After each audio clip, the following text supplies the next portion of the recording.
She's beating in front of her. You can take snaps for her. Snaps for her. Snaps for what? We are human. We have our company.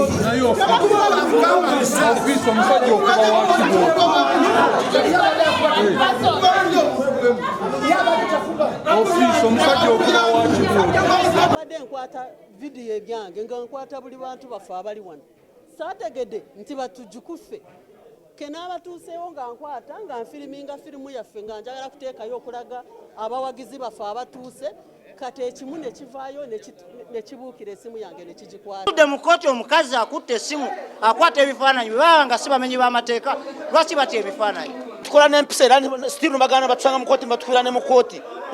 Ezo n'empisa ze mulaga zino emirimu gye muliko ginawe gikoma. Kati olwaleero omu bamukubye kata bamutte naye nga bamukuba tosobola na kuba identifying. Tubabuuza mwe mwaze ku musango ki because eno mati ezekuulirwa ya Dr. Kizza Besigye abasingamu obungi bajjali so kati eno efuuse nayo military court.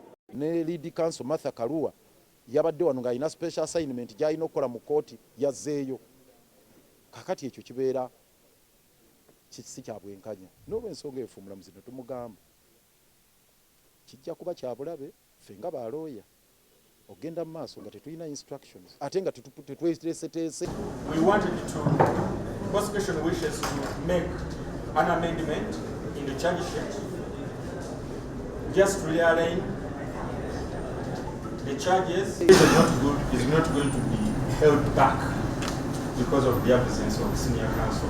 The state n'webanga yeesaba eteekawo ensonga ez'essimba mu buwandiike n'eziteeka mu kkooti naffe netuwa kopi nga tetunnajja wano ne tusobola okupreparinga. Kakati ebbaluwa eyo eya state oba eya gavumenti tetugirabangako.